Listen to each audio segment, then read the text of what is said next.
امرأ سوء وما كانت أمك بغيا فأشارت إليه قالوا كيف نكلم من كان في المهد صبيا قال إني عبد الله آتاني الكتاب وجعلني مباركا أينما كنت وأوصاني بالصلاة والزكاة ما دمت حيا وبرا بوالدتي ولم يجعلني جبارا شقيا والسلام علي يوم ولدت ويوم أموت ويوم أبعث حيا ذلك عيسى بن مريم قول الحق الذي فيه يمترون ما كان لله أن يتخذ من ولد سبحانه إذا قضى أمرا فإنما يقول له كن فيكون وأن الله ربي وربكم فاعبدوه هذا صراط مستقيم فاختلف الأحزاب من بينهم فويل للذين كفروا من مشهد يوم عظيم أسمع بهم وأبصر يوم يأتوننا لكن الظالمون اليوم في ضلال مبين وأنذرهم يوم الحسرة إذ قضي الأمر وهم في غفلة وهم لا يؤمنون إنا نحن نرث الأرض ومن عليها وإلينا يرجعون واذكر في الكتاب إبراهيم إنه كان صديقا نبيا إذ قال لأبيه يا أبت لم تعبد ما لا يسمع ولا يبصر ولا يغني عنك شيئا يا أبت إني قد جاءني من العلم ما لم يأتك فاتبعني أهدك صراطا سويا يا أبت لا تعبد الشيطان إن الشيطان كان للرحمن عصيا يا أبت إني أخاف أن يمسك عذاب من الرحمن فتكون للشيطان وليا قال أراغب أنت عن آلهتي يا إبراهيم لئن لم تنته لأرجمنك واهجرني مليا قال سلام عليك سأستغفر لك ربي إنه كان بي حفيا وأعتزلكم وما تدعون من دون الله وأدعو ربي عسى ألا أكون بدعاء ربي شقيا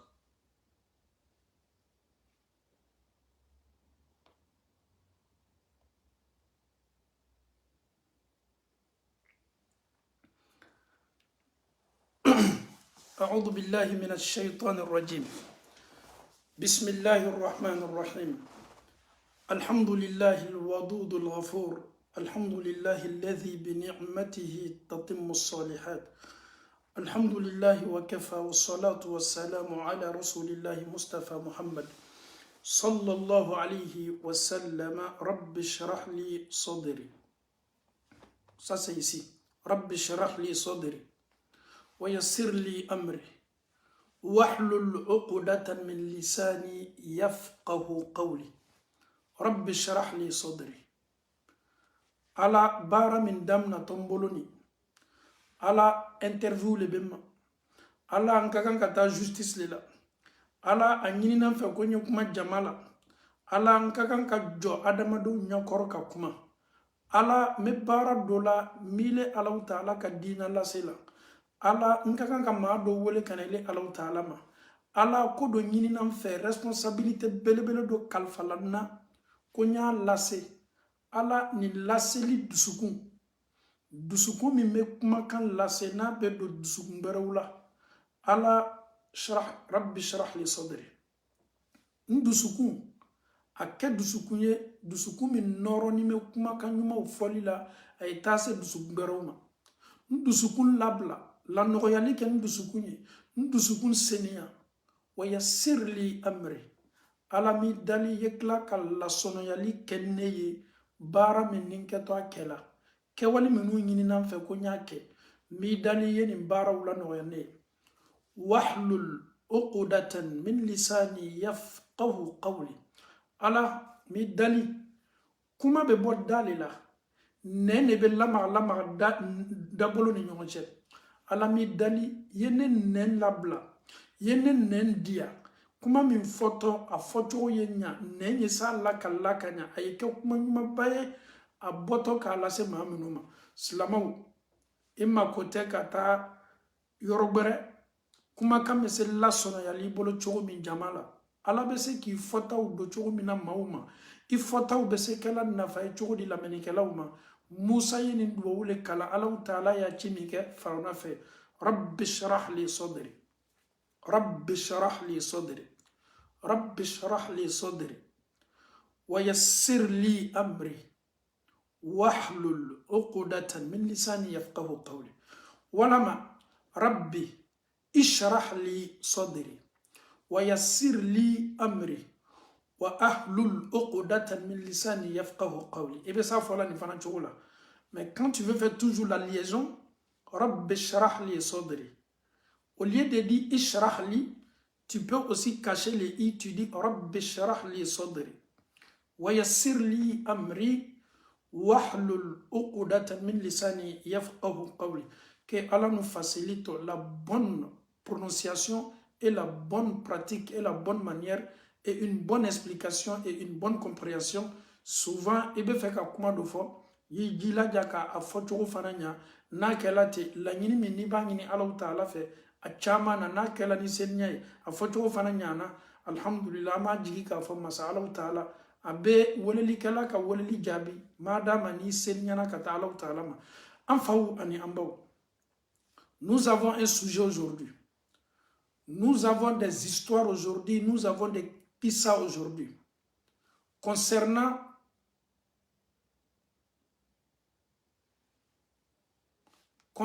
alhamdulillah, Laban. Toma sera mamel Laban ko mana. Karama sera sala sa chonana. E on yere nyabola karama sera fe. E no karama sera dobe Allah Taala fosa. E karama sera do sala sa konyana karama sera yere me kewali dowla aw natala ala mani kewali nona no yalanye aw meni ne fo sanga ni wati be me eni ne ya nyere kuma nyininga saya be na senni ni e makasoro est-ce que aw fana ka saya ke chogo be na nyawa to ma sere nyuma laborto ne ni e kawa o ko so ama nyini an fawfe ama nyini lameni ke la befe isigi yoro ko isigi yoro la sigili ko nyumana ma menu joni menu be bara yoro ama nyini fe ka écouteur mi kulo la yi ka écouteur la ben ko nyumana menu yere ken me ka lajje o sigini me dunya yoro ni wati nyona la ni Allah Taala sona amena kuma la banko nyumaka la banko mi ni maw ben natala la banko mi ni maw je vous comprends pas imam je peux avoir ça en France. J'ai pas compris la question. Tu peux avoir quoi en France? Je peux avoir ça en France. Alhamdulillah Rabbil Alamin. Anfauni ambaw. Amena kuma bi la banka. Kamele don aw yi sigi ka lame ko sebe. Sumi flali ko cheka dugu bi mawbolo. Kamele de min sala ka to kamele yala. Sunguru de min sala ka to sunguru yala. Al na soro ye ma sen manye. Mais adamado me sika adamado me sila muna. A asala muso tunta kun asala tunte cɛ kun donc maaw hakili bɛ se ka mun ye adamaden bɛ se tola cogo di a yɛrɛ ma ko tuma dɔ i bɛ laban ko ɲuman sɔrɔ k'a sɔrɔ n'o si tɛ ɲɔgɔn ye sila la o kosɔn ni Allahu Taala sɔnna lamɛnnikɛlaw aw y'aw ka lamɛnnitɔliw di ni Allahu Taala sɔnna an bɛna kuma laban kan que Allah nous facilite la bonne compréhension. Nin ye an karamɔgɔ belebele ametu anka foli senman lase ankara mogoma an kanu ɲɔgɔn belebele dɔ don an y'a kanu Alahu Taala yɛrɛ kosɔn. Karamɔgɔcɛ ni sigiyɔrɔ bɛnnen bɛ Egypte le ma Misra. Karamɔgɔcɛ nin ye sunna cɛ belebele ye. A bɛ fɔ karamɔgɔ min ma ko Muhamadu Hassan, a dɔgɔnin tɛ, a ka wajibiliw bɛ yen sɛniw kan fan bɛɛ fɛ. Karamɔgɔcɛ ye nin kisa lakali, nin ko yɛrɛ laburula ale yɛrɛ de kan. Un grand prédicateur, un grand imam, un grand daït. C'est lui qui nous parle de cette belle histoire. A ko londo a tola yɛrɛ ma.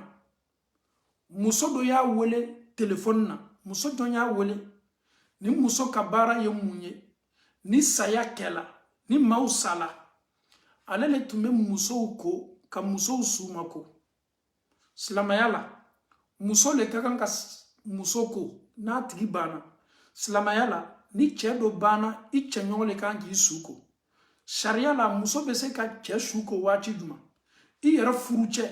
walama i furumuso ni limaniya b'i la, i dusu sela fariya la, e bɛ se k'i muso su ko. E bɛ se k'i muso su ko, komi muso fana bɛ se k'a cɛ su ko, baasi t'o la. Mais wali muso gbɛrɛ tɛ se nana ka na wali cɛ gbɛrɛ su ko, wali cɛ gbɛrɛ fana tɛ se nana ka na wali muso gbɛrɛ su ko. Ayi, olu tɛ ko ye an ka diina sɔnna ko minnu ma. Olu ye ko ye an ka diina tɛ sɔn ko minnu ma. Alahu Taala ka adamaden bonya k'i to ɲɛnamaya la. I yɛrɛ sanni kɔ, i su fana ka kan ka bonya. Silamɛya ma droit di maa minnu ma k'o bolo ye si fari ma. Hali ni sala, sariya tɛ droit d'o ma. Madama ni mɔgɔ le tɛ yen k'i ta, madama ni mɔgɔ le tɛ yen k'i bila kɛsu la, madama ni maa le tɛ yen k'i lajigin ka bɔ i ka kɛsu la. Maa minnu bolo ka kan ka maga i la, k'i to ɲɛnamaya la cɔ, olu le ka kan ka i bolo ye maga i la, hali i su min tatɔ, k'o bɛɛ kɛ karama ye ka d'i ma. An karamɔgɔ selimanba Muhamadu Hassan a bɛ nin kisa belebele lakali ko muso y'a wele, ni muso ka baara ye suko le ye, ale le bɛ silamɛmusow suko. Muso nin bi ma bila suko la, a ye san jan kɛ a bɛ suko kɛ la, mais Alahu Taala ka kabakoko belebele dɔ la bori a kan, a tun kɛnin bɛ ka muso dɔ suko. A ye karamɔgɔcɛ wele, foli kɔfɛ a ko karamɔgɔcɛ ma ko kamanagan belebele b'a kan. Karamɔgɔcɛ ko mun bɛ yen? Ko n kɛnin bɛ ka nana ka na su dɔ le ko. Bɛɛ b'a dɔn k'a fɔ ja nin ye su ko, i b'a ka fani bɔ a kana, ka sɔrɔ ka sutura dɔ bila a kan, ka sɔrɔ k'a koli daminɛ. Komi su ka kan ka ko cogo min na silamɛya la. A ko muso bolo kini, o lani bɛ muso bolo jugu kan, a bolo maran kan, komi ni maa jɔni bɛ n'i bɛ seli la, i b'i bolo droite bila i bolo gauche kan cogo min. A ko n ye fɛɛrɛ bɛɛ kɛ ka muso bolo faran ka bɔ ɲɔgɔn na, ka se ka fani min b'a kana, ka fani bɔ a kana, ka koli daminɛ, mais muso bolo nɔrɔnin bɛ a bolo dɔw la, a tɛ se bɔla ɲɔgɔn na. C'est inimaginable. Quelqu'un qui est décédé, ni tɛ a fari la kɔ, ile le bɛ a fariw lajigi k'a fariw layɛlɛ. Mais ale nana a kɛnin bɛ ka na muso min su ko yɔrɔ, muso bolo kini kɛnin bɛ k'a bolo jugu minɛ, k'a bolo mara minɛ, bolo tɛ se la farala ka bɔ ɲɔgɔn na. O le k'ale kabakoya kosɛbɛ, f'a ka weleli lase an karamɔgɔ ma min ye Muhamadu Hassan ye. Karamɔgɔcɛ ko ko nin dɔ ye ko makabaninba ye, k'i ye fɛɛrɛ bɛɛ kɛ, ko n ye fɛɛrɛ bɛɛ kɛ, bolo tɛ se la farana ka bɔ ɲɔgɔn na. Ko min ɲininka o, muso nin ka mɔgɔ jɔn bɛ yɔrɔ la ye, sukola ko a balimamuso bɛ nin ɲɛ yan, sa sœur est là, alimami ko a ma, karamɔgɔcɛ ko a ma, an ka karamɔgɔ belebele ko a ma, ko téléphone d'a ma, a balimamuso ma. A balimamuso ye téléphone ta, karamɔgɔcɛ y'a balimamuso ma ɲininka, k'i balimamuso ni est-ce qu'il bɛ se ka a sacogo fɔ n ye wa? A ko karamɔgɔcɛ ma, ko ne balimamuso ka karifa minɛ la, k'a to mun na k'a to seli de la, subhanallah. Aw ye labanko ɲuman dɔ lajɛ. A jɔnni bɛ, a bɛ seli kɛla Alahu Taala ye, a bolo kini bɛ a bolo maran kan, a bolo droite bɛ a bolo gauche kan,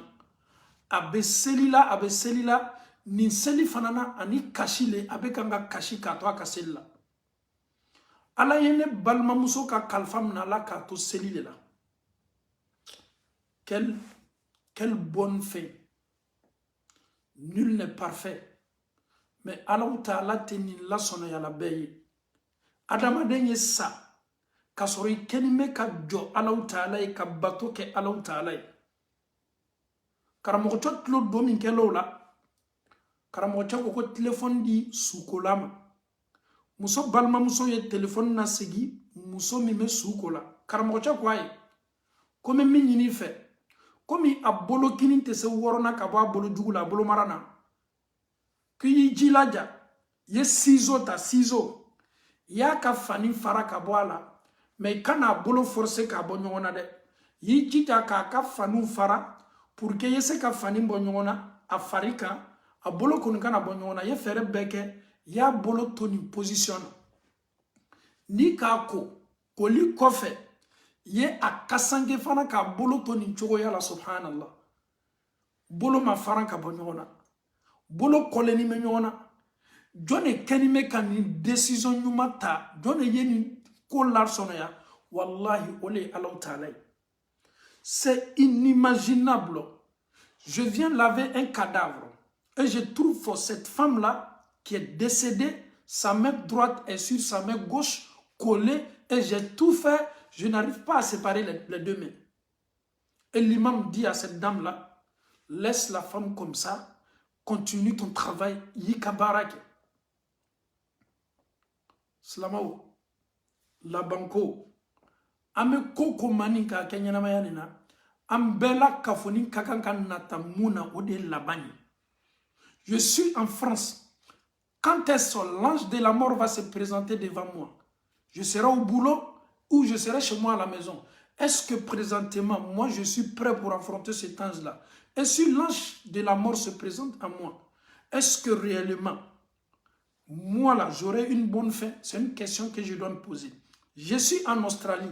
Est-ce que si cet ange-là vient chez moi pour se présenter devant moi, ça va me trouver dans quelle position?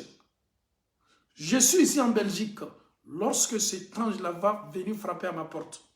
il viendra sans rendez-vous. Il va pénétrer chez toi. Il va rentrer chez toi. Tu veux ou tu veux pas. Le plus important, Abini Soro Saurani Lihalamina, c'est ce qui est le plus important. Karamochako, Musoninko, ya boloto, a bolokininto, a bolojuguka, ikana na foi changer. Ni ya kasangefana ya kasange ka boloto, a boloninkani jola la hawla wala quwwata illa billah. Ce qui est comme kabako era bonyanani nimbeye kabako folo laje abolo kinime abolo jugukan abolo maranka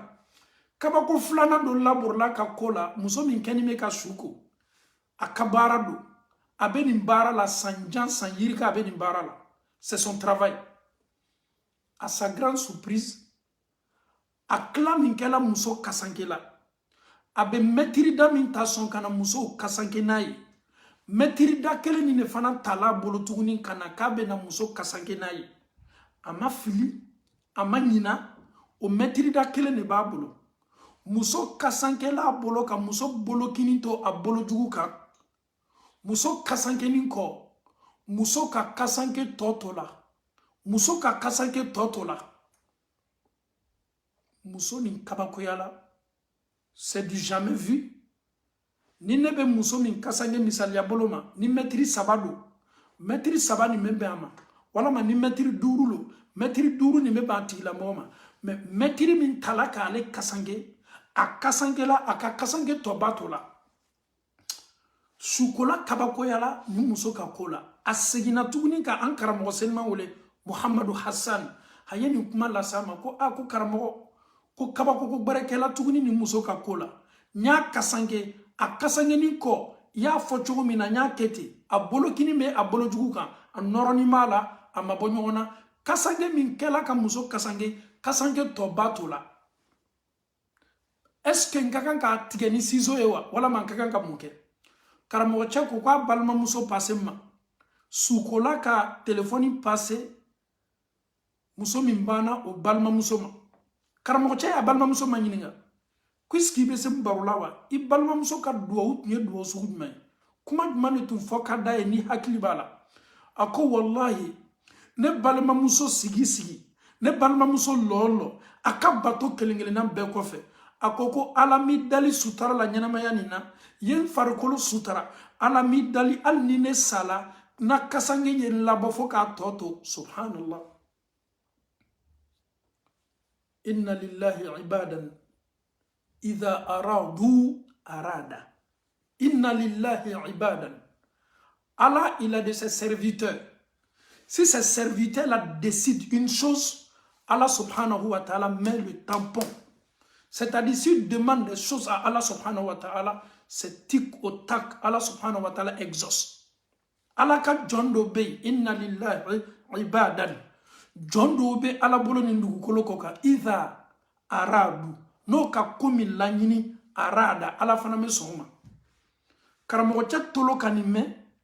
muso balema muso ko mbade muso ka duwa utunye munye ko ala ma ka kasange kela ka ala wasa ala ma ka kasange totola muso le kasange la ka kasange la fo kana kasange toto karamocha ko tolo ye ni kuma me ko téléphone passé muso ma min kanime ka suko téléphone passé min kala ma karamocha ko ki kana foi tige kasange min bola ka kasange ko fe muso ni toto ni kasange ni o fara ka kasange ga muso ye suye do ni chola Slamaw, wallahi, on te adamade nyo juge, mais neni e ya don ka fo togomasere de ete, togomasere mi ma yera ka anna, ka fo ni muso ye komi nata ala fe, ala ya kaye, a kinibolo ba bolo maraka, ala utala klala fana ka kasange toto, a kasange niko, muna kadaka ye ni nata ala utala fe. Adamade on te kelende, ayi ma te kelenye sika yere to la sosoli to la. La banko nyuma kain tellement adamadema mais Allah taala ye mansaye sekere bi mala ameno le fawi ite ala tanya sima ite dien ko la ala koson ka fone dien na kaninto ye ala le koson afanga be na sebenye kake jama bekeni me kake tubabula bekeni me kake bekeni me ki yere dama ne ba don ka fo kwa mai ne ni ala chemalala ne be nyere mabo ala kan chejanya kabwa ma kato ala ko ala ye min ɲini fɛ ka to bonda kɔnɔ ni ye nin layuru ta ni ala ye nin jogo tun bi e la sika t'a la alaw ta'ala b'i bonya mun na ye alaw ta'ala ka danw latanga y'a ka ɲamariyaw labaara i yɛrɛ kun na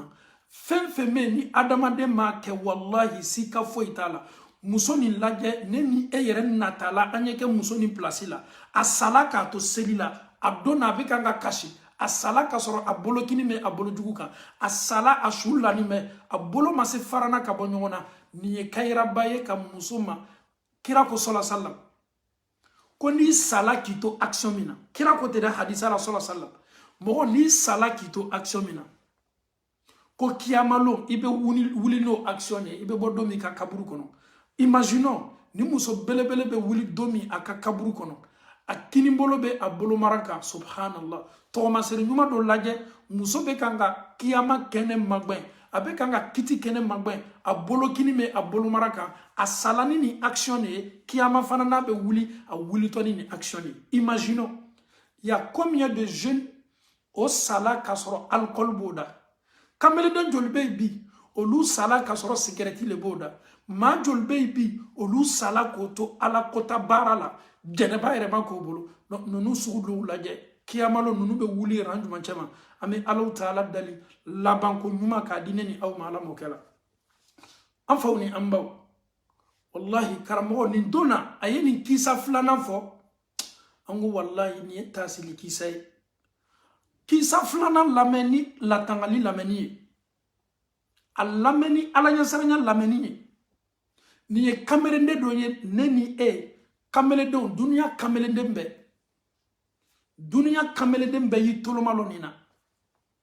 minnu bɛ san 30 la minnu bɛ san 40 na minnu bɛ san 50 la minnu yɛrɛ bɛ san 20 na n'o bɛ taa la don 30 la kameleden bɛɛ ye nin histoire lamɛn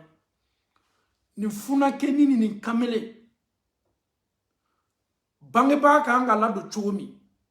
a tun ma bamuso ladon ladoliko la adamaden si hakili tɛ min ye hali n'a bamuso bɛ fɛ k'a ɲamunu Bamso bena nyamunu fami fe deninka abadon tellement bamso nyabe sinka se amamuna atefe abamso mako yesama kasoro aliti aya balado akaba aba tunte kashifo iko na sebe denye deme akai ele mi metubabula ele mi Ameriki emi mi Australie emi mi Canada emi yerebe Gabon emi mi Angola emi mi Mozambique ijilaja ibaka na kibolo tolonge fenye la banko nyuma sababu bado yi mansa ula doli yi tolomalo ni kisala emi mbani mi baula emi mbani mi faula emi mbani mi mansa ula emi makoti mansa ula itolomalo ni kisala ni kamera ya kanyana maya beke abeka nga bale lado ladoli kunyumana kamera banana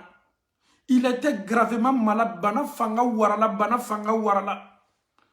bamso kinikini me bamso la hina be bamso dusula adenke ka bana juguyala ama fo mima nga para se kalo niveau la non wati la bon bara nadamna kamene ni lani me bongono ma sigini ma kerefe obeka nga bolo sama obeka nga sensama kamere ka kuma damna minu sigini me ka lamini olu kabako yala asina ka kuma damna ntena sona fombam so le ye dienye minu sigini ma ko olu kabako yala mukuma kana be kanga bokamele da allani me bana la fenka ayere lani me akalla yoro labana asina ka kuma do damna kuma ni ye maula saran koju il était couché sur son lit de la mort. Les gens qui étaient à côté de lui, il a commencé à parler. Non, je ne vais pas accepter. Non, attends d'abord, maman va me donner l'autorisation. N'te son fombamso de edien, n'te son fombamso de edien. Bon, kabakoyala. Kamele ni do mena ni kumana mumala, qu'est-ce qui se passe avec lui? Bon, quand même minke ça.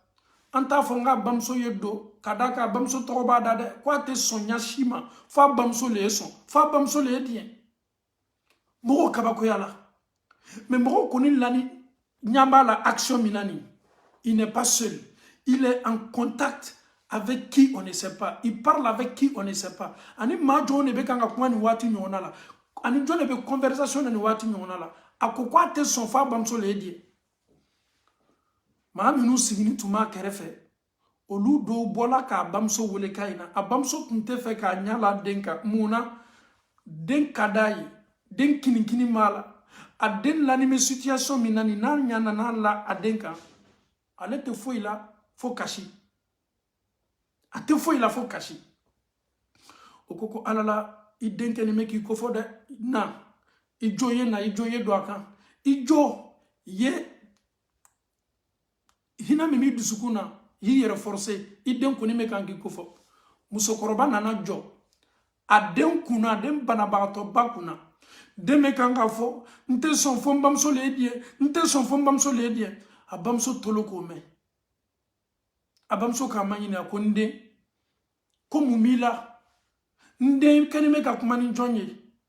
ya salam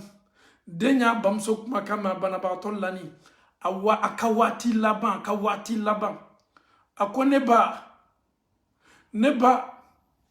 ninya muso nyuma bado ye nyama deri ka muso mi nyona e folo ninya muso chenma bado ye nyama deri ka muso mi nye folo muso ni no koma ka bara dien ka furu sirima ko ni ala sona ko abene muso uchema arjina kono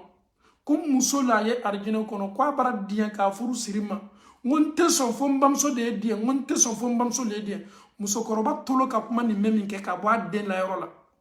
akondenke mara dien ye son muso ni ka furuma mara dien ye muso ni ki muso ye mara dien o fomin ke la bamso bolo kamere sina ka fo ko la ilaha illa allah muhammadu rasulullah allah taala ka kamere ka karfam na la ya salam ya subhanallah la hawla wala quwwata illa billah. Il n'est pas encore mort. Il y a une femme qui se présenta devant lui. Il était couché sur son lit de la mort. La femme demande la main de ce monsieur, ce jeune homme-là, et ce jeune homme-là dit non, il faut que ma mère me donne l'autorisation, subhanallah. La mère a donné son autorisation Après avoir donné son autorisation, le monsieur dit oui, j'accepte. Et dit la ilaha illallah Muhammadur Rasulullah. Allah ta'ala sinaka ka kalfam nala ya salam.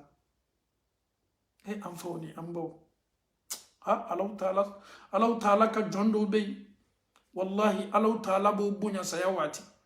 Allah be karama belebele ke ka kenya sigi yo ko makono ka sayawati. Allah ta'ala be son oyo ka sayawati muna. Waliwe ke walula nunu diena kelima. Ils se sont sacrifiés, ils se sont donnés. Ils n'ont pas pris la maman avec oma bamso ke toronga fenye aya makodo abala aya bala do aya ka bato ke mama ba ke toronga fenye de ayi atejama ba kuna olu tunte maye mamunu tume telephone ti obama olu tunte mawiye mamunu no bamso fona nyongo karo saba nani fo bamso be teme magbere le fe ka adendali e kone dentigala na slamaw nono teto ko masiri nyumaye e eni babe fanyo encore ele babe teme magbero de fe iteru de fe a kone denke ni me ka telephone tikene la de ne demba ni me kan ne wole la e ne de ne mak ne de re makote ne la le ele bamso be kashi fo ka teme ma do le fe olu le be na edani puis sabari kasigi ibama e ne fawni ne baw ele ko kibe tunkana ko eye doa denye ete doa denye eni minka sur nyona o wati nyona la danga tede o fana danga tede danga mi me danga be duguma o ye maye ma minu be bras de fer keno masawi. Je l'appelle pas, elle parle trop, elle aime trop l'argent, elle est ceci, elle est cela. Comment est-ce que tu peux dire ça à une mère? Supposons ta maman elle est comme ça, mais est-ce que tu oses dis ça devant Allah subhanahu wa ta'ala ta maman? La mère est une mère. Allah te dit dans le Saint-Coran. Kuma kami kano ni kuma kambe ole off. Qui kana fi iba erema ko off. Ijoba la ijotala. Oh, tu parles trop. Allah kamo dema. Mais ay kamere la je. Asaya wati. Ar muso de ya kofo kwa be faye sigi aku. Muso jome kofo. Aragina muso yere te efe parce que bado eye masumi eni danga le kasuru olu bono yere sacrifier danga dema ayi olu kaseni oma olu ye nyasigu ye ka chawma kono minu sona alay ka alaw taala bato ko masaw lado ka ladoli man laburu masaw kan olu de ye mawye kiyamando aragina muso ben natama minula e kamere de laje il était comme toi et nous il est couché minu ba kerefo olu kabako yala ibe kanga kule muna subhanallah an fawni ambaw wallahi ikan na folo nyinimba akana imma sawki bolo fendeni iyere laje ameni kuma fo ka klaka ni kuma fo ibe kanga dumini duma ke sangani wati be ali iba sogote kanga kaka nala e ka frigo fanime iyere be dumini do la bonka la fili poubelle la ka fo alala ne kakan ka miri mbama ne ba kakan ka dumini duma ke komi ne ni ndo me dumini duma ke chomi ele ba to bi me fasa to na namuguna ne be kala ali tomati nyuma ere te kala iba don asebiye ka iba ka nasongo lata ki ba ka bonsara lata ki ba ka leasongo lata ibani me ikeni me kan na folo nyini doro ka bla konti la e adon ka fo ki be saka na folo ni toy iki ala nyanya wallahi nimi yere ken nalomay ite arjina soronya sima ebe banka ni di bama e ka momli yere facture be teme fe urujudo la ebe ta gare yoro do le mante ka gare yoro mi ibana ka di bama me ebe na di tubabu ma ka do e ka mamlu kungoro ibana ka di bama wallahi ibadi magbarouma minu na fa foitika. Les mamans aujourd'hui ne sont plus considérées. On peut faire des mois et des mois sans rentrer en contact avec les mamans. On peut faire des années et des années, on s'en fout même de eux. Et souvent, quand on voit des jeunes, quand on voit des frères, tu es là, tu as papier, tu travailles, tu peux aller voir ta maman. Tu refuses d'aller voir tes parents. C'est quand on t'appelle que ta maman est décédée. Ah oui, je dois aller précipitamment en Afrique. Est-ce que tu te blagues pas toi-même?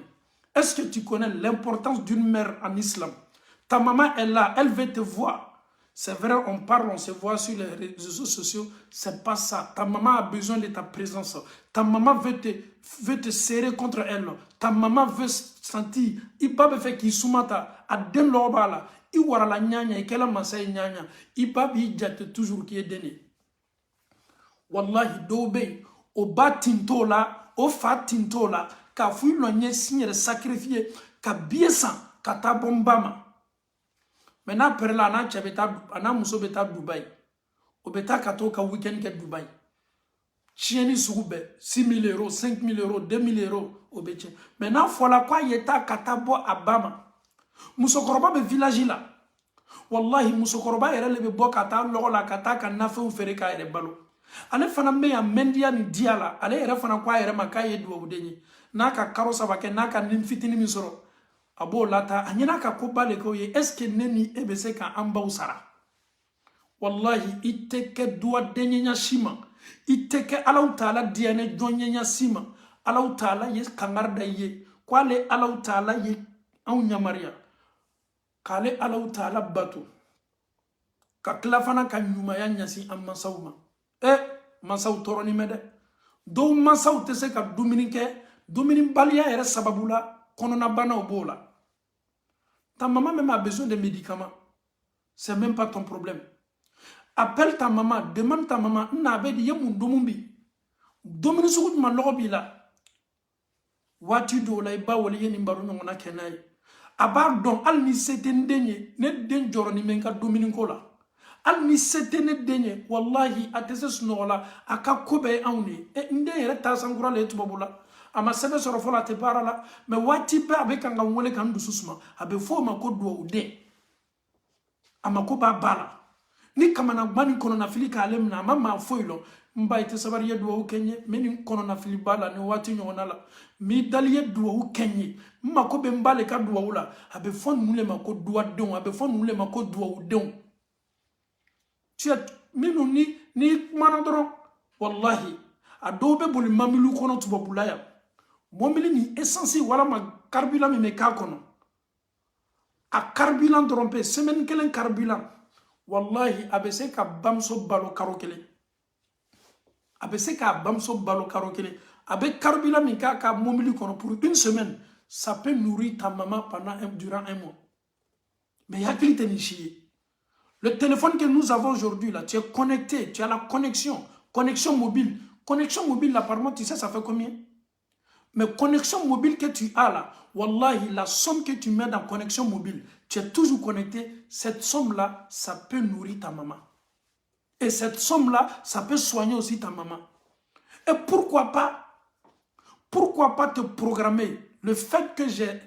mon salaire, il est là. Mais pourquoi pas programmer aussi pour ta maman dans ton salaire? Mais pourquoi pas dire non, salaire mi met $, ne kela nyanya satole, ne bamso min kela sababu ye ka ne ka dunia la tekela noya. Alors taala ka ko ko fe, ne koni ka salaire koni bitako. Kuma ni lameni konne bolo ne bamso koni ni yorobe ne ka salaire la fo ka se sayama duwa don ka bara le boy duwa don ka bara le boy den na fama ka bara le boy demunu makobo masawla ka bara le boy demunu ba don ka fo oluma bosan fe ka be olu ka bara le boy demunu ba don ka fo ko masako te tulunga fenye olu ka bara le boy masaw se gani me farafina de o toroni me ni yere ka mansa do ye farafina billahi tallahi iba don ko domini manke ni menunu la. Quand tu vois des vieilles en Afrique, tu viens seulement causer avec eux, tu regardes leur visage, on sent que ces mamans là sont affamées, wallahi. Et ndenkedo abe toroshita la wallahi denchabe ndemso do konabe nyoy la wallahi torofo iti demso la ndemso do toroshita la wallahi torofo ita la idemso ça va bien. Elle est à l'aise, elle fait tout ce qu'elle veut. Elle a sanou be commander sanga ni wati be abe momili changer olela musokoroba e koni foi koni te dilema sadi anyere ka amma saw kele komi onni yorote an ka warla onni yoroba an ka warla alaw taala koti onni yoroba la ala kima qur'ana kono suma doule parapluie mi metta ibolo ni sanjibe nana parasol ni parapluie mi metta ibolo ka tele kumbe akana sima alaw taala ko anye ke ammansaw ma ko parasol wala ma parapluie ka ko ma sumaye ka sumaya laji oka o yantono bo o yantono dumu antono ye do masanga ni wati be ni bamso mi tono dum jomi tono dum ni fami tono dum jomi tono dum ni ka tono ma si ba ma i ka tono ka nga se jone ma ni e ma se kela sababu ye ki ibam sota ka bon nola ki ibam so ladia abe kasi koko ka jo ibam so no ni oni nyoche wallahi ni jolawla al ni imase ka biriki kelen lo ye farafina al imase ka terrain kelen sa mais billahi tallahi ikan nafay si masawma ibam so tali bolo o kafsani mawye ma menu be dunya be ke etaji masa ko te tulunga fenye de emi kanime ki masa la filini lamen ko sebe kamele lani ma ka saya la fenga muso nana kana bolo manyininga ako ayi nete nkumakan di ema fombam so le dien malgré allani ma la yoro labana o ba yira ka fo wallahi aya ka ko beke ala kuson a bamso ka ko ma ke tulunga ko ali arjina kono doli il veut demander d'abord l'autorisation de sa maman. Pourquoi? Parce que chez lui d'abord il a tellement considéré sa maman, la mère était toujours la première place chez lui. Donc maman, la mère de mon fils, accepte cette demande là, cette femme qui te demande, accepte. Il a accepté la demande. Il a pu prononcer La ilaha illallah Muhammadur Rasulullah. Quelle bonne fin. Quelle bonne fin. Enfin, on est en bas. Bita el labane. Amedo kisa sabanala. Et tolomalo akosebe. Almami jumadon. Almami ye kutubake. Adona. Almami ka kutuba. Atume kanga kuma labane kan. Almami kumana labanko nyuma kan. Akumana labanko jugu kan. Adamaden kan ki yere korosi chomina. Pour ne pas que ye sa kasoro ini Allah Ta'ala mandi. Almami aka kutuba ke. Almami aka kawadili na kawajibili ke. Almami mba minkala. Alona jumalo misiri la. Kasika uchayala. Kasika uchayala. Kadaka almami kumana suje minka. Ma chama ya yere ye suje nina. Okuson wajibili. Alameni tede kumaka minube fola. Katasi ala. Kikmani taka ken nafai yere ma. Ode wajibili yere nafai. Juma bana almamim bana salamum blala watimi aklala ka wuridili la kamere dondo sina ka bo jama kofe abe kanga kashi aye almamim kori almamim sina ka komunu aye ni kamere den laje ni kamere sina ka kunta kala almamim disika abe kanga kashi almamim erako ko wallahi kwa ka kun la min ken disika ma fosi kasa ma fait fausse sécurité. Cela veut dire que c'est un grand fumeur, un jeune parmi les jeunes. Après la prière de Juma, il vient vers l'imam, il met sa tête sur la poitrine de l'imam en pleurant. Sécurité kasa ba fait. Sécurité kasa ba fait. Almami amayine ako mumé. Ako almami abe kanga sigizigi ikumana suje min kambi jumala almami ikumana ne yere le kante iko jogo be jogo la ni mama dabla ibe saki to jogo ni na ni fana sala ki to jogo ni kebe wulino de kiyamalo almami ne sarana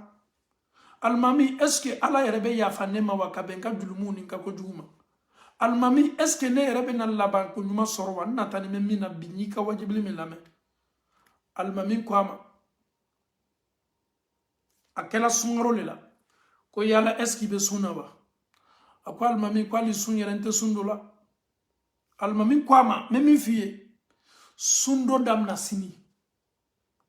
misiri selifo ikana fiko ako almami ni ala sona me sundo damna sini selifarda duru fana foite na folanko misiri la almami ko koni funa keni ka sungalo ni tobedo kalo sababe dafa yoro kalo sababe dafa yoro misiri seli wole labe na kamele ni soro misiri lale ibe na soro misiri la wati Qur'ana le babulu abe kanga Qur'ana laje ka Qur'ana kala ja nintunga ni mbelo me abana ni mbema abe nafla sel la misiri la abe ala kusman abe ala kufola misiri la kalo sabat da fala yoro kalo sabat da fala almami ani silamaw be seli la seli ba min kɛla salamu bila min kɛla alimami ka seli laban sujudu laban nin kamele lɔni bɛ alimami kɔfɛ a ma diɲɛ ka lɔran foyi la fo ɲɛfɛ plasi salamu bila min kɛla maaw ye salamu bila ale ten bɛ dugu la a bɛ sujudu la alimami nana mɔgɔw kɛni bɛ ka alimami mafilɛ kamele ni kun kɔrɔta la ja Allahu Taala y'a ka kalifa selima min ala ya salam k'a to position jumana k'a to situation ni liharala jumana k'a to sujudu la k'a birini to Allahu Taala kalo 3 a ka tubi seli ɲana kalo 3 a tun bɛ misiri la sanga ni waati bɛɛ kalo 3 jogo kunta minnu tun b'a la n'a tun kɛni bɛ k'a tɔrɔ wajibini lamɛn kɛla sababu ye a kasila alimami ko k'a ye sun don alimami ko a ma seli kana na fɔ a kɔ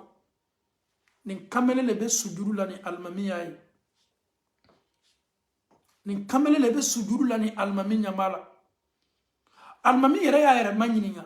masa Allahu Taala min ye nin ka sata kɛ seli ye surtout a bɛ sujudu la alimami yɛrɛ b'a yɛrɛ ma ɲininka est-ce que Ala bɛ na nin kɛ ne yɛrɛ ye wa c'est pas parce que je suis imam que aussi je vais avoir aussi une bonne fin comme ça ama ko komi ye karamɔgɔ wala ma wajibili kɛla ko Allahu Taala bɛ na laban nin fana nɔgɔya ye c'est pas permis à tout le monde ka saki to seli la c'est pas permis à tout le monde ka saki to sujudu la c'est pas permis à tout le monde ka saki to sunna c'est pas permis à tout le monde ka saki to suseli la c'est pas permis à tout le monde ka saka sɔrɔ I kɛni bɛ ka bɔ ka taa Ala kofɔ yɔrɔ c'est pas permis à tout le monde ka saki to wuridili la mais Ala bɛ nin sɔnɔya jɔnw de ye maa minnu y'o dusukun seniya Allahu Taala ye maa minnu y'o dusukun ni seniya Allahu Taala ye ka nata labanko ɲuman kɔ ka tubi la seniya ka tubi la kurakuraya k'i yɛrɛ lasegi Allahu Taala ma yɛrɛ lasegi la min ka di Allahu Taala ye min tɛ munafikuya yɛrɛ lasegi min n'i yɛrɛ y'a kɛ I yɛrɛ b'a dun I yɛrɛ la vraiment tuɲa na ne ye yɛrɛ di Allahu Taala ma alimami ɲamɛ nin funankɛni na a bɛ sujudu la alimami ɲamɛ nin funankɛni na seli banna bɛɛ kɛni bɛ ka jɔ k'a lajɛ a dɔ fɔ la hadisa la ko jɔn ka surun Allahu Taala la waati min ka tɛmɛ waati bɛɛ kan tumana min na n'i bɛ seli la seli parti juma tumana min na n'i bɛ sujudu la o kosɔn k'aw ye duwawu caya sujudu la I bɛna duwawu kɛ k'i to sujudu la a lɔn k'a fɔ k'i ni Allahu Taala ka surun maa min sala k'a to sujudu la a dɔn sujudukɛla ni Ala ka surun sujudukɛla la sujudukɛla ka di Allahu Taala ye maa min ka kalifa minɛ Ala k'a to nin action na Ala diyanen action Ala diyanen waati ele sala k'i to o de la ani Allahu Taala diyanen so min ye misiri ye misiri le ka fisa ni so bɛɛ ye Allahu Taala ka so don sujudu le ka di Allahu Taala ye ka tɛmɛ action bɛɛ kan I sala k'i to sujudu la tɔgɔmasiri ɲuman jumɛn bɛ tɛmɛ nin kan tɔgɔmasiri ɲuman jumɛn bɛ tɛmɛ nin kan ninnu bɛ wuli kiyamalo ni sujudu position ni wallahi ninnu bɛ wuli ni sujudu position ni o ɲadaw sujudu ɲaw do o ɲadaw bɛ kan ka mɛnɛmɛnɛ kiyamado mun na ninnu bɛ sa waati min na o sala ka sɔrɔ o bɛ ni Allahu Taala ye bato bonda kɔnɔ bɛ action na min ye sujudu ye silamaw ni yɛrɛ sali cogo yɛrɛ wallahi hali ka limaniya ye wara mais Ala bɛ jɔn dɔw le kɛrɛkɛrɛ olu le bɛ laban sugu ninnu sɔrɔ c'est pas parce que tu es le plus pieux ou bien tu as la crainte de Dieu que tout le monde ou bien tu es un intellectuel ou bien tu fais beaucoup de sacrifices Ala yɛrɛ bɛ bɛnsɛma ɲuman di a ka jɔn kɛrɛkɛrɛnin dɔw le ma tuma dɔ société la o jatenin tɛ seba t'o ye nafolo t'o bolo place yɛrɛ t'o bolo mais wallahi Allahu Taala ka hinɛ ka bon a b'a labori mɔgɔ kan mɔgɔ min k'ale Allahu Taala diya nin sugu lajɛ a lajɛ y'a ka action nin lajɛ action belebele do action min fanga ka bon do action ɲuman do wallahi an bɛ kisa laban ta o ye funankɛni ye américain wallahi américain do il n'est pas né musulman un américain qui n'est pas du tout musulman ni Allahu Taala bɛ fɛ ka maa bila kanda sila kan a bɛ sababu ɲumanw le la ka ye soit tu te retrouves dans un endroit où les musulmans sont ou bien ils te montrent des signes les signes qui peuvent t'attirer vers l'islam ou bien Allah subhanahu wa ta'ala t'ouvre des portes, ces portes là ni dola da fait tu m'as devait se ka kandaye américain caméra deni Allah ta'ala ka dina ko nyanyini Allah ta'ala ko bla le sormela be recherche ke ale chrétien ye mais tu as na slama dina ni ale be fait ka nyanyini quoi dina sugu manu amake komi abe fait ka nata dina ni na de mais caméra ni ye mu fo aw ya ka ko mafle aye suko do le ke akani suko la kwa ye Isa ye Jésus ko Isa kwa ma ko Muhammadu lete sallallahu alayhi wa sallam ko nyefe yetu Muhammadu ko kadaka ko kanda srale Muhammadu. Un chrétien qui fait ce genre de rêve, il voit Jésus dans son rêve. Jésus lui dit que cette lumière qui est de l'autre côté là-bas, c'est le prophète sallallahu alayhi wa sallam Muhammad. C'est le dernier des messagers. Et avec ce dernier-là, tu peux avoir, alhamdoulilah, le chemin du paradis. Et bien c'est qu'à Funakeli Wulila, il s'est réveillé avec un Isaïe Soukola. Isa kwa makwa yeta Muhammadu ko. Kwa be kunadia ni kanda soroyeli. Donc, a faran ka recherche damna. Atola slama nyanyinina. Atola slama nyanyinina. A sela slama ka almami fey markazila. Beba donc a fot babula. Anka misru markazudo. Anka ko chama be ka kono, kalando be kala kono, furusuru be ka kono, dengulu be ka kono. Adamadenya yere ko be ka kono. Kira yere fana ka misiri ko ka nga ko chogolila. Misiri te doro ko seli doro ka nga ka kono. Seli be ka kono. Slamaw ka nyuwa yoro do. Slamaw ka hakili fana yoro do. Slamaw ka miria faranga nyuwa yoro do. Slamaw ka adamadenya ko bela kafoni ka nga ka misiri lela. Donc, nin kamele anana kana anka almamindo soro. Kuma ni namede Ameriki jamanaka. Almami ka slamaya foye ka explication dama. Aya nyine almami fa komi alebe recherche lela. Est-ce que almami me soka watu dama watu dola abese ka dina ni donc ka famille ni almami me so lam nanaye. Beba donc a fo tunka na souvent c'est pas facile. Ka fo kiye ka tanta ini mo kelenye ka to ka wole kana. Mais wallahi ni Allah Ta'ala be mama ka kanda fe. Slaw ni sababu ya ube noya. Almami ko bashi tala. Ni funa ke ni kamele tumeto kana slama ka almami fe. Ka to ka dina nyanyini, ka to ka dina nyanyini. Na ye question ni fendo ye. Alhamdulillah rabbil alamin. Habe to ka manyini ngalike, habe to ka manyini ngalike. Fo Allah Ta'ala nana di. Kamele ni chrétien, kamele ni adola slamayala. Adola slamayala, slama be korosilika kojugu. Wallahi, slama be korosilika kojugu. Mami yeni kisa lakali. Abeni kisa lakali ni la diriya miye akuma kalame. Ako kamele ni nyaye misiri la be sella. Fon jona nyere ka seli la. Sa manière de prier. Na jona ka seli. Concentration de bala. I yere be nyabwa ka seli yere fe be joyi ka seli la. Sella o tekelene. Ma be mala ni yo joni yo ka seli la. Wallahi i yere be sawa. I be sawa ka be muma. Nunu concentre nimbe. Nunu hakili te fo yen yoro ina fo Allah Ta'ala. Seli ni kashi le beta nyon fe. Dusuku nunu a nyingini kadi. No yo kurana aya nunu kala na bo lasla. Iba ye nyaji be sinka ba fare be sinka yere. Hypocrisie te foite dusukun kaseni dusukuni Allah Ta'ala be kontakila o joni me Allah Ta'ala nyakoro o bo yere jonyam na Allah nyakoro o fana me bato ke ka Allah Ta'ala bato ke chugula tramocha meni kisa la kali akonye ni kamere den kamere mafle ka mafle nya remarque misiri la ni ajola selila aka seli ke chugo ano bo komi nyininga la tefili par curiosité, peut-être peut-être il a un sérieux problème, raison pour laquelle il est si concentré comme ça dans sa prière. Peut-être Kameleni, quand tu dans le cas pour bien, à casser que tu ni tuana, il ben y'a boire fait. Agbarala, Kamanininga, ko akodugu manteme fait qu'il n'y allait. Tuana ni yeseli la. Il casseli que tu diala ni kosebe. Concentration mimi boloka seli la tuana ne ere nya bolife me fait k'a dɔn ye maa sugu jumɛn Kamere ko a ma ko ne ye américain ye ko ne tun tɛ silamɛ ye Kamere donna ka histoire la k'a fɔ a ye n ye nin suko de kɛ Isa ko ma ko n ye tugu Muhamadu kɔ ko kayira ni hɛrɛ bondali me hɛrɛ sɔrɔ Muhamadu le ka taa sira la sallallahu alaihi wasallam sika yɛrɛ t'o la kuranna y'a fɔ an ye silamɛya diina nani kɔ ala tɛ diina foyi fɛ fo silamɛya kelen pe i kɛla chrétien ye i kɛla yahudiya ye i kana dan kɛ chrétien ye dɛ ye kɛ chrétien ye min ka bato ka ɲi ka tɛmɛ bɛɛ ta kan mais silamɛya nani kɔ n'i ma kɛ silamɛ ye ala t'i ka bato fɛ sika yɛrɛ t'o la a y'a ka histoire expliquer cɛ ye ele bɔra chrétien le la ka don anw ka diina la ne ka remarque min labori e kan i concentré ni mi ka seli la ani cɛ y'o kuma kɛ lanzara seli kɔ cɛ nana ma o kuma na a diyala cɛ ye cɛ y'a kanu cɛ fana tɛ fɛ k'i ɲabɔ Kamere ni na ɲasi ma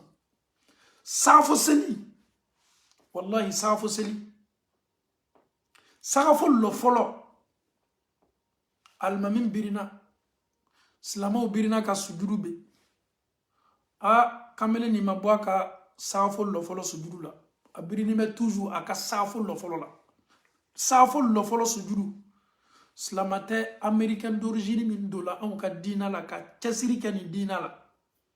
Allahu taala ka masaya lajɛ sagafo seli banna k'a to nin position ni action na silamɛw bɛ seli la ale ka sagafo lo fɔlɔ sujudu a y'a fɔ cogo de la nin kisa seli ba min kɛla silamɛw ɲi ɲɛsi a ma k'a lajɛ k'a mafilɛ an faw ni an baw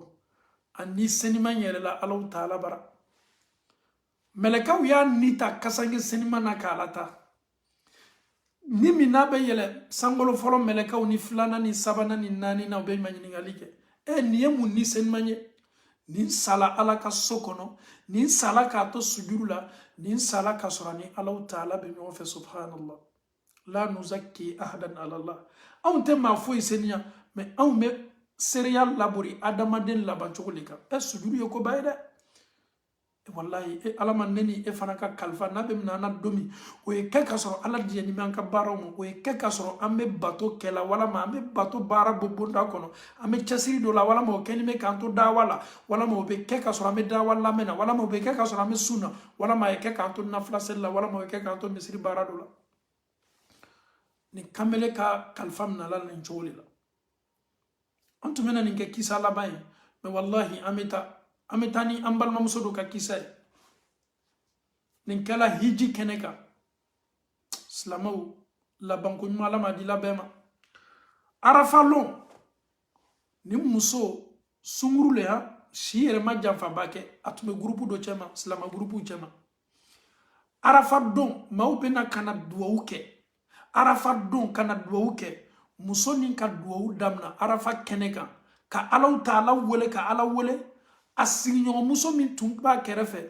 a tolo tun bɛ muso ka duwawu man kan na muso ko ala mi dali nin taama y'a kɛ ma jurumu yafa taama ye ala mi dali n'a sɔrɔ i diɲɛna ne ka nin taama ma ala mi dali layuru nin n tɛ fɛ ko ye kɛ layuru nin na ala ni diɲɛna ne ka nin taama ma ala ɲɛfɛ nin ye kɛ ne ka layuru laban ye nin ye kɛ ne ka taama laban ye a ma fɔ ko a natani bɛ saya la mais wallahi a bɛ fɛ k'a dɔn ala y'a yira k'a la n'a sɔrɔ ala sɔnna ka nin taama na ala sɔnna ka nin hiji la hali n'a sɔrɔ a tɛ bɛn maa ye saya nata ayi mais muso kumakan lajɛ Dieu si vraiment mon pèlerinage mon hajj est exaucé est accepté ala fasse que ça soit le dernier rendez-vous subhanallah ala n'a sɔrɔ i sɔnna ne ka hiji nin na i yafala ne julumu ma ala mi dali ye nin kɛ ne ka koɲa laban ye subhanallah muso min tun b'a kɛrɛfɛ o tolo b'a la o yɛrɛ kabakoya la nin ye duwawu sugu jumɛn ye a ka muso lajɛ muso concentré ni mɛ a bɛ kan ka kasi a bɛ kan ka Allahu taala wele a ko nin muso kwa ka ko kabako boyana o bola arafa keneka kano ka tantan koro muso min tun kenime ki toloma lo ala muso kenime ka korosi ka remarquer aka ko warala muso ma bisi nana obedo bisi min kono kabo arafa kata Muzdalifa odo la bisi kono abe kanga muso mafla abe kanga muso korosi muso sina ka bolo flabla bisi ka chaise min tuma nyefe komi ni mogo signi mi nyefe mogo mi signi mi nyefe o ka chaise ko fero ebe se ki bolo flabla ka kwa sina ka bolo flabla chaise mi ma nyefe o ka bon ale ko tuma do asegani me ko mambe segani me slamao imaginons slamao jamusoni tani ne beni subhanallah o semin kala Muzdalifa mogo be jigila wati mina muso kenime ka korosi mau be kanga bo mogo be kanga gringa bo musoni ate bouger la musoni meni action na musoni meni sawra la beni yalala la on vient de finir Arafa parce que Arafa kadam na tele bo fo kana se fitiri magbe ibo beke Arafa le fitiri beta seli Muzdalifa. Imaginons trajet du Arafa à Muzdalifa. Muso be bisu kono be kari kono be kangata aka bolo flala ka kunla boloka muso tokelen keni me ka korosi akodi ala nasore isona ne ka hijila ni ya fala ne julumuma ala mi taliye ni kene ka layru labay wallahi jamuso ni tani ne beni la femme est partie la maman la femme moko be jigila bebe jigila muso tesela jigila muso min keni me ka korosi okoko kwante na se muso ni ma sebe kala ma watimi ja alaw taala ka muso ka karfam na la ya salam tamal la ta son herema bekene la son herema Arafa lo na son herema Arafa lo duwawu minu duwawu kadi alay katme don bekan domi ole Arafa duwawu lo ka son herema duwawu ka son herema yorol ka berebere Arafa kene ay duwawu ke kabo Arafa kana Muzdalifa o trajet ni ñonche muso ya bolo flabla ki kunla bolo kan muso ma wuli tuguni aslamo ami Allah taala dali liman yakun ma ko di ambe ma ala mokela ka ala ya fanjul mu ma ala mokela adama den abese kela ika kewalu ika konditu jogo may mais ami ala le dali ka an jogo senya jani saya wati taala mokela ami Allah taala dali saya ye an soroka ato ani Allah taala kadi Allah taala bolo ala mokela e an fawni an baw ni yoroni laje muso nana maka hijila abe Arafa keneka muso do kenime ka laje abe kanga duwawu ke aka duwawu konona la ala mi daliye ya fanjulumuma ala mi daliye ka hijimna ala nasoro idiyana ne ka hijima iya fala nema ala mi dali yeni kene ka layru labanye ye to masri nyuma labori neka muso danani duwawuma muso min keni tume ka korosi Arafa keneka o ye muso nin ka ko ye ko makabani mbaye o bola Arafa keneka ko to ka tantan koro o bola o ka tantan koro fitiri magbena ko beta fitiri sel Muzdalifa bisu nana lo kari nana lo o do la bisu kono muso nin keni me ka tokele ni remarquer aye kuma min fo Arafa keneka aye julmu ya fa kuma minu nyini aye Allah taala dali ka klafana na soro ala sona ka hijini aka nala ya falama ko Allah taala yin ka ka layru labanye muso do la bisu la ka bo Arafa kata Muzdalifa aya bolo fladda ka to bisu kono shejika ka kula bolo ka bo Arafa kata Muzdalifa ala ye muso ka kalfam nala ni keneka ala ma ala ya falama labanko nyuma ko di ambe ma ala mo kela ambe mimi maka keni labanko nyuma le victoire bayi labanko nyuma le ye kungorota e kiyama keneka labanko nyuma le la wasa kabo nye war sorowa ma war sorowa nye bara sorowa ma bara sorowa mawyen njarakiwa mawyen no nenwa mawyen ke ma baywa mawyen ke ma deniwa maw manjatiwa mawyen jatiwa mawye sarala nawa maw masarala nawa nembela kafoni clôturier labani ni sala kasoro ini ala kadi ini ala taala kembenime komi kabo adama de me kanyana mayala ni ko be ode laba ko may ami ala taala dali sayabe an soro domi lameni ke labbe kafara anka ami ala taala dali ka ala yere dien ananka julumun bambali ka ala dien sayabe se ama domi o ye ke kasoro ani ala taala kadi ala fana ye to masiri nyuma laburi anka saya wati anka kalfa be nana domi ala yan lajani jonya lajali nga joni mislane ala nya adutu senmante ala ye decision nyuma ta anka wati labana pour ki ka hina so mi arginay anya nyara sore ka hina so la ala ami dali nindu senmana allahumma ati ala la taruddu du'ana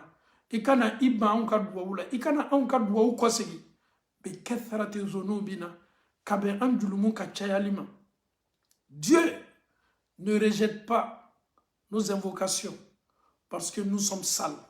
Nous avons assez de péchés. Allah ikeni banka dwula kabe andul muchalila. Allah ami dali sangani watibe yella yuruta anye kwanka na njilati ya fo anye an munu ye anye rokun tonyo julumun taw kwanye nele Allah ta'ala ma kwanyile Allah ta'ala ka julumu ya fanyini kwanka na njilati an kana décourager anyen nate ka julumu ya fako ala mi wole ka dugure tobela an ni lameni ke labbe ala yella banko madi ambema ala slama munu be do rasulullah ni wati ni wonala no danime o toronime no do ka kalfa ka kangam no lani wati ni wonala dunya fantani nani be slama na be do rasulullah ni wati ni wonala no ka kalfa ka kangam no la ala mi dali ye hina no kelengele nambela ikono laje julumun tawdo dan fembe julumun to finile ala yere diana ka maminu senya ko maba julumuna ala yella ban ko madina no kelengele nambema seto ye tuguni kanna ka batoke seto ye tuguni ka wuli ka do senga obo ka wati labane law ka glanka ala nunun natani memuna efeni wati nyonala ika hina ni ka julumu yafa o ni e bonno ya boloma comme il est ala yere kala ni bolala mime ni boli ken no ya boloma والنازعات غرقا والناشطات نشطا إكالي ملكا ولا منو كتو أدم دين نيبولا نويا بلوما والناشطات نشطا على كان نونو كان نيبو سونيا الله تعالى بلو على موكلا على دوبرا ديكلاري نواتي نونالا كو كان ينما ياتنا تمنا كارو سباكا كارو فلاكا كانسر يلا دولا كانسر ديكلاري لا دولا ala ede kenea masai ami dali ka dugurin tokbela ye kenea dislamaw ma dunya fambe fe Allah taala bulala mukala ala ni yere diena ka fo ko minu sato bana min lato kan ile Allah taala bulu ala ami dali ye bana ni ko ma julmu ya fa ala mukala ka bana ni ko ma o ka julmu be bani Allah taala bulala mukala kono na filito munu be anchama ami Allah taala dali kono na fili warala nyanya Allah ta'ala ka julumu yafani ala ka hina ka bonini be illa jarabila nyanya quelle que soit ton épreuve quelles que soient tes épreuves la miséricorde de Dieu est plus immense que tout ça si Allah décide de te pardonner Allah il te pardonne te fouille bois comme masayala ayra kote kuna diala awi ka adam na dan fen folola adama do ni jinaw ambe faranyonka kwante ala batu kwame ala soso ala koko ni te foi boale ka masayala nan be ra farala nyonka kwame ala batu o te titridi alama o te galondi alama o te placidi alama ala taala ba yere boa ka masayala ala taala ka masayala wasanini aba yere wasaka masayala c'est pas parce que tu adores Dieu que Allah va avoir des titres non subhanallah imam masami lasigi élection ma lasigi voter ma lasigi campagne ma lasigi partisan ma lasigi fan club ma lasigi iki yere yem masani ka at jonyali la masami ne élection ma lasigi dunia masa nana chaman ka wati ko lu salakata olu nana masani soraka masayala olu yere fana bana ka saulani me kaburu nyana mayala ala taala masade masami a folola lela alele ya foloy masami ne baninte masami me dumia ka masayala masami ma yera wasaka masayala masami ni danfen fo etekele masami akayera kuntano karabali mansalo fangam mansalo fonsere mansalo hinam mansalo jangata belebele mansa do ole Allah Ta'ala ale le ba yɛrɛ wasa ka ko bɛɛ la ale le Allah Ta'ala b'a ka décision ta n'a ye min kɛ don min i sɔnna i ma sɔn f'i ye bɛn o ma le a tɛ ma ɲininka mun na i ka nin kɛ ala mun na i ka ne fa minɛ na ala mun na i ye muso minɛ na ala mun na i ye n den minɛ na ala mun na i ye ne fa minɛ na ala mun na i ye n cɛ minɛ na ala tɛ ma ɲininka a ka kɛwalew la a bɛ ko ko kɛ o le ka ɲi a bɛ ko ko kɛ anw ka kan ka mun fɔ sami'na wa ata'na an y'a mɛn an fana bɛ na labato Allah Ta'ala ka masaya dafani mɛn n'an sela ka masa nin ka fonisereya dɔn k'a ka hinɛ dɔn wallahi danfɛn bɛɛ jurumu fara ɲɔgɔn kan criminel bɛɛ filangafo bɛɛ ala sɔsɔ bonda bɛɛ jɛnɛyakɛla bɛɛ julumu bɛɛ ta y'a bɛɛ fara ɲɔgɔn kan k'a damina danfɛn fɔlɔ la fo sisan julumu bɛɛ kɛ ɲɔgɔn kan k'a lɔ bɛ kɛ julumuba ye joli minnu bɔnna ni minnu bɔnna fagali minnu kɛla assassinat minnu kɛla julumu bɛɛ ta y'a fara ɲɔgɔn kan Allah Ta'ala ka Ar-Rahman Allah Ta'ala tɔgɔ min ye ko Ar-Rahman ni Ar-Rahman kelen pe bila bascule kan ka danfɛn bɛɛ julumu ta k'a bila bascule kan Ar-Rahman ka wuli Ar-Rahman bɛ julumu nin bɔ i b'a fɔ ko kabini Allah Ta'ala ye duniya da julumu ko ma kɛ Allah Ta'ala ka fonisereya tɔgɔ ka bɔ dɛ masaba do masa fangama do wallahi ayi i hakili bɛna miiri ɲaɲa Allah Ta'ala ka masaya n'a ka fonisereya ka bɔ nin bɛɛ anw bɛ dɔɔnin dɔrɔn de fɔ a la an tɛ se ka masa min tanu ka ban ele min ne an y'an yɛrɛ mafilɛ k'a damina an sigi waati fo ka na se nin lɛri ɲɔgɔnna la ne bɛ kan ka kuma e bɛ kan ka ne lamɛn ele ka waati min ta ka lamɛnni kɛ ala ye tolo min d'i ma n'a fɔla k'i ye tulo facture di est-ce qu'il bɛ se wa ele ka waati min ta sisan ka lamɛnni kɛ i nu ye fɔɲɔ sama n'a fɔla k'i nu ye fɔɲɔ min sama k'i y'a facture sara i bɛ se wa ne ka waati min kɛ kuma na ne ka kuma bɔnda ne nɛn ka lamaga kɛ ne ye fɔɲɔ sama nin waati ɲɔgɔnna la n'a fɔla ko ne ye nin facture sara n bɛ bɔ n'a wari ye min danfɛn dɔ bɛ dugukolo ko kan min bɛ se ka Allah Ta'ala sara ala ye kɛnɛya min di ne ni e ma o de ye ne ni e permettre an sigilen bɛ ka ɲɔgɔn lamɛn ka kuma est-ce que ne ni e se bɛ anw ye wa fɛn bɛ anw bolo wa anw bɛ Allah Ta'ala jansa walama ka Allah Ta'ala sara o bɛ bɔ an bɛ bɔ n'o ye min Allah Ta'ala ganiyyun anil alamin Allah Ta'ala karinimaya ka danfɛn bɛɛ kɔ il n'a pas besoin de vous il n'a pas besoin de ton aide même souvent quand on parle des hadiths là il faut bien comprendre les hadiths jɔn bɛ julu don ala la kuma ni lamɛn dɛ e bɛ julu jumɛn don ala la kuma lamɛn dɛ man dha alladhi yuqridu Allah qardan hasana c'est une manière de te parler tu es un serviteur kumakan minnu bɛ bɛn i ka faamuyali ma cɔ ala bɛ kuma o cogo de la jɔn bɛ julu don ala la julu don ko ɲuman na kuma ni lamɛn dɛ i bɛ julu min don ala la i b'a di la jɔn de ma on te pose la question i b'a di la i adamaden ɲɔgɔn dɔ de ma i bɛ julu min don ala la i b'a don la mun de la i b'a don la misiriko de la i bɛ julu min don ala la i b'a di la jɔn de ma i b'a di la feretani dɔ de ma i bɛ julu min don ala la i b'a di la jɔn de ma i b'a di la tuma dɔ maa dɔw de b'olu tɔɔrɔ mɛ est-ce que a sera Allah Ta'ala bolo la mais Allah Ta'ala ye fɛ anw ye hinɛ ɲɔgɔn na ni ɲɔgɔn cɛ ale ala ye hinɛ masa de ye an ka ɲɛnamaya ye dilatigɛ ka ɲɛ ni ɲɔgɔn cɛ o kosɔn a bɛ anw lɔ fo ale Allah Ta'ala y'a yɛrɛ ko fɔ an ɲɛnɛ le ko k'ale ala julu pour que an tolo y'o mɛn anw ye se sisan ka ɲumanya kɛ ɲɔgɔn ye Allah Ta'ala a k'an lɔn kojugu parce que ale le kan anw na expression minnu bɛ bɛn anw ka faamuyali ma des phrases qui va avec nous qui peut donner crédit à Dieu jɔn bɛ se ka ala julu i bɛ ala julu di i ɲama la wa mais i b'a dɔn k'a fɔ k'a bɛ yen i bɛ ɲali kɛla adamaden ɲɔgɔn de ma a yɛrɛ lajɛ ni ka ala julu ka maa dɔ ma dɛmɛ ala b'a sara i ye dugukolo kɔ kan a b'a k'i ma sabati ye i ka wari bɔ yɔrɔ min a b'a caman d'i ma jɔn de bénéficie là c'est toi qui bénéficie et mais qui a bénéficié waa tan b'i bolo i ka waa lori bɔ a la k'a di mɔgɔ dɔ ma waa lori min tola o ye Allah Ta'ala ko k'a bɛ n'o bugu k'o baraka qui bénéficie c'est toi qui bénéficie a tɛ dan o ma dɛ a b'a k'i ɲɛsini ɲuman ye a y'a so min n'a y'a fɔ a ma ko arijinɛ a bɛ tila fana k'i ta k'i don sow kɔnɔ Allah Ta'ala fonisere mansa sanbili mansa masa min ka sankolo fɛnsɛn sen t'a kɔrɔ masa min bɛ kɔnɔw garijɛgɛ ka sɔrɔ o tɛ baara la kɔnɔ jumɛn bɛ taa baara kɔnɔ jumɛn masami me jɛgɛw garijigɛ ji kɔrɔ jɛgɛ bɛ taa baara kɛ jɛgɛ jumɛn jɛgɛw bɛ ji kɔrɔ de sanga ni waati bɛɛ jɛgɛw bɛ balo la jɔn de b'o kɛ o de ye Alahu Taala ye masa min danfɛn dɔw b'a bolo fɔɲɔw ni ɲɔgɔn cɛ fɔɲɔw fɛ ne ɲa ni e ɲa t'a ye anw bɛ se ka Alahu Taala o kosɔn wallahi sekere kelen bɛ min k'a to filankafoya ka bon Ala ye danfɛnw bɛ ɲina nin fɔnisɛriya bɛɛ kɔ fɔnisɛriya kɔrɔ ye nin kokan na masa fɔnisɛre ale le b'a di ale le b'i sɔn ale le bɛ hajutɔw dɛmɛ aw mako sela ma waati waati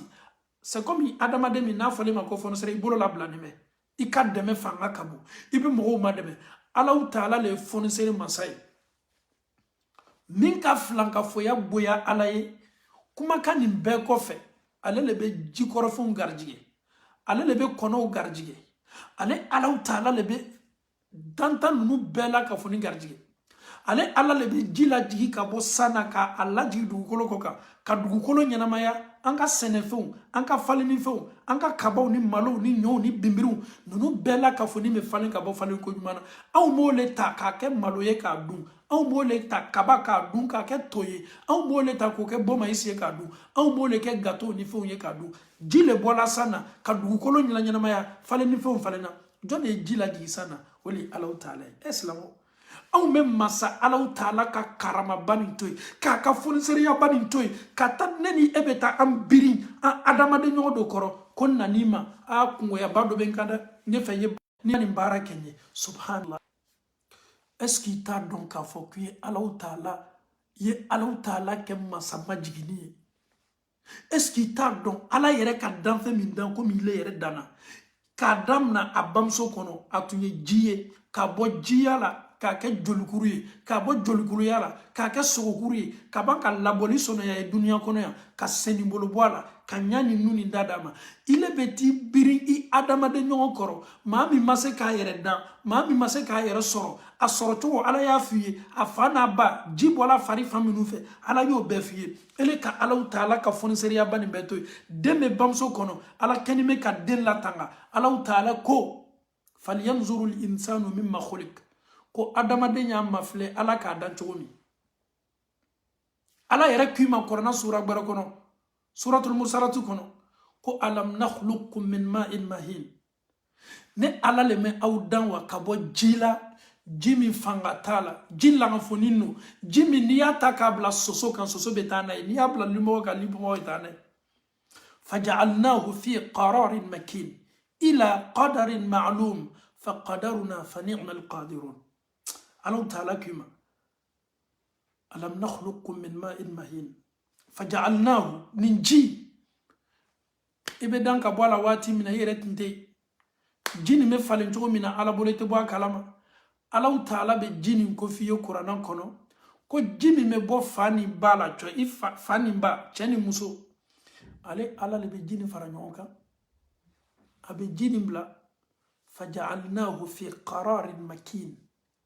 muso den sɔrɔ nogo Alahu Taala le b'a ka se kɛ ji nin a bɛ ji nin ta fɛn min bɛ ji nin kɔnɔ n'a bɛ kɛ den ye Ala le bɛ ji fila nin labasa n'a k'o labasa a bɛ taa ji fila nin sabati yɔrɔ jumɛn fi qararin makin muso den sɔrɔ nogo Ala y'a kɛ fɛn ye fɛn min protégeni bɛ Alahu Taala y'a kɛ fɛn ye aw ye hakɛ to muso n'a cɛ bɛ ban kafoɲɔgɔnya la ja o yɔrɔnin bɛɛ la muso ka kɔnɔta Alahu Taala bara programme damina muso yɛrɛ m'a dɔn a bɛ wuli ka taa ka jɛnɛba ko cɛ bɛ wuli ka taa ka jɛnɛba ko o yɛrɛ bɛ ban u bɛ da ka sunɔgɔ muso bɛ bɔ k'a ka bona baaraw damina sɔgɔma cɛ bara taa baarakɛyɔrɔ ka sɔrɔ ji nin kɛni bɛ ka baara damina ni jɔn ka masaya ni Alahu Taala ka masaya ji bɛ baara la muso min yɛrɛ kɔnɔ a yɛrɛ m'a dɔn k'a fɔ ko dɔ bɛ kan ka kɛ faja'alnahu fi qararin makin Alahu Taala bara ji nin bila yɔrɔ dɔ la déjà ji nin kɛtɔ mouvement daminana ji nin kɛtɔ bɔla étape dɔ la ka na yɛrɛ étape dɔ la faqadaruna a y'a yɛrɛ kofɔ nin yɔrɔ la faqadaruna danfɛn tɛ se faqadaruna jɔn bɛ nin den latigɛ kɔnɔ la jɔn bɛ nin den latanga jɔn bɛ nin baara kɛ bi diqqa jɔn bɛ nin baara kɛ ni baara min na a ka misɛn faqadaruna jome se kateme alaka jome se labenina jome se ni latige ko nyumana kateme alaka faqadaruna aseba alele benike fa ni'mal qadirun wallahi aya yere kun tanu fa ni'mal qadirun masani do kusan abese labenina abese formelila abese danina abese ni ko kela kanya ji hakeyami ni ala ya sabati muso kono ala lebe atoni hakelo femi kanga ke denye ala leba abasoro ala taala be kanga baraka ko ama ala taala dalika liman yakun madi ambela ka fon ma ala taala bulala mo kala laban ko nyuma be ala taala bolo ko di ambe ma ala mo kala kan julmu ya fa kan ke yere la sigila jon chama kan ke yere la sigila chama sangani wati ba ala mo kala ربنا آتنا في الدنيا حسنة وفي الآخرة حسنة وقنا عذاب النار ربنا لا تزغ قلوبنا بعد إذ هديتنا وهب لنا من لدنك رحمة إنك أنت الوهاب اللهم أرنا الحق حقا وارزقنا اتباعه وأرنا الباطل باطلا وارزقنا اجتنابه اللهم كن لنا ولا تكن علينا اللهم انصر من نصر الدين واخذل من خذل الدين اللهم أنت الله أحد صمد فرد لم يلد ولم يولد ولم يكن له كفوا أحد صل سبحان ربك رب العزة عما يصفون والسلام على المرسلين والحمد لله رب العالمين والسلام عليكم ورحمة الله وبركاته.